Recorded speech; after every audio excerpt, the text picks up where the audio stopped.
આજરોજ ગાંધીનગરમાં રસ્તાઓની હાલત બાબતે આમ આદમી પાર્ટીના સૌ મિત્રોને એક રહીશો તરફથી એવી રજૂઆત કરવામાં આવેલી કે છેલ્લા 1.5 વર્ષ ત્યાં ગાંધીનગરના કોર્પોરેટરોને અને અહીંના સ્થાનિક આગેવાનોને કહીએ છીએ પણ કોઈ સાંભળતું નથી. અમે ભણેલા ગણેલા માણસો છીએ, શ્રદ્ધામાં અમારો પૂરેપૂરો ભરોસો છે, અંધશ્રદ્ધામાં અમે માનતા નથી. પણ ક્યારેક ઘણી વખતે એવું થતું હોય છે કે જ્યારે પરિવારમાં કોઈ બીમાર હોય અને ડૉક્ટર એવું કહે કે ભાઈ હવે દવા કામ નહીં કરે, દુઆની જરૂર છે, એમ ગાંધીનગર અને સમગ્ર ગુજરાત એમાં રોડ રસ્તાની જે અત્યારે વિપરીત આમ કહેવાય ને કે રોડમાં ખાડા નથી, ખાડામાં રોડ વયા ગયા છે.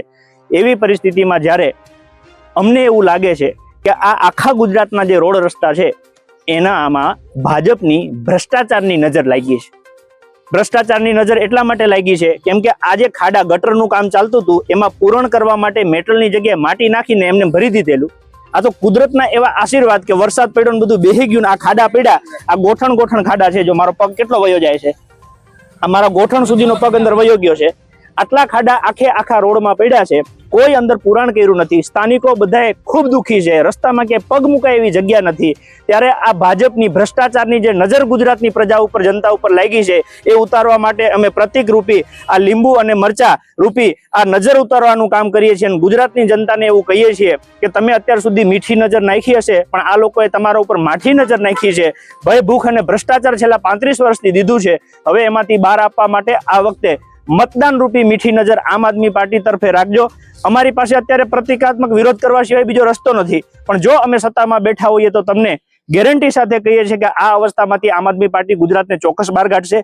પંજાબમાં 18,000 કિલોમીટર રસ્તાનું કામ થાય છે. જે કોન્ટ્રાક્ટરને કોન્ટ્રાક્ટ આપવામાં આવ્યો છે એને ચોખ્ખું કીધું છે કે 5 વર્ષમાં ક્યાંય પણ તકલીફ થાય તો તારે on the spot free of cost એને સર્વિસ આપવાની છે. એવું પંજાબમાં મેન્ટેનન્સનું થયું છે.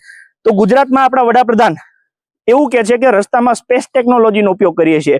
જો આ સ્પેસ ટેકનોલોજીનો ઉપયોગ હે ને ગોઠણ ખાડા એ આ સ્થાનિક નગરમાં છે તો નેશનલ હાઈવે ઉપરની પરિસ્થિતિ શું હશે? ભાજપના અમુક સાંસદ એવું કે છે કે ગુજરાતમાં તમે રોડ ઉપર, રસ્તા ઉપર ચાલો, તમારા પેટનું પાણી ન હલે. સાહેબ, હું ગુજરાતના તમામ ભાજપના નેતા, સાંસદ હોય, ધારાસભ્ય હોય, કોર્પોરેટર હોય અથવા તો મોદી સાહેબ સુધીના બધાને કહેવા માંગુ છું કે ગાંધીનગરમાં તમે પાટનગરમાં ખાલી એક આંટો મારો, તમારા શરીરના 213 હાડકા જો ખોખરા ન થઈ જાય તો તમે કહેજો. જો તમને એવો ભરોસો હોય કે ગુજરાતમાં સારા રસ્તા છે તો એક એવી જગ્યા તમે જિલ્લો પસંદ કરો. તમે જે જિલ્લો કહો, તમે જે તાલુકો, ત્યાં આમ આદમી પાર્ટી આવવા તૈયાર છે અને તમારા ભેગો આંટો મારશે. અને ન થયું હોય તો મહેરબાની કરીને આવો એક હારો ખાડો મોટો ગોતી અને એમાં બધા વયા જાવ એટલે કામ થાય. ગુજરાતની પ્રજા તમારાથી ત્રાસી ગઈ છે. લોકો બિચારા બોલવા માટે અત્યારે બીવે છે કે અમારે બોલવું નથી. કાલ સવારે અહીંયા 10-10 કરોડના બંગલા છે. અહીંયા માની લો પાંડિયન સાહેબ, અલગરિયા સાહેબ એવા ચીફ સેક્રેટરીએટ વ્યક્તિઓ આ સેક્ટરમાં રહે છે. સાહેબ, કઠણાઈની વાત છે કે એના મોઢામાંથી એક મ શબ્દ નથી નીકળતો, ખાડા ઉપરનો ખ શબ્દ નથી નીકળતો. ત્યારે આમ આદમી પાર્ટી એક ઈમાનદાર પાર્ટી છે, લોકોની વચ્ચેથી ઊભી થયેલી પાર્ટી છે, લોકોની પીડાને સમજે છે અને લોકોની પીડા માટે લડે છે.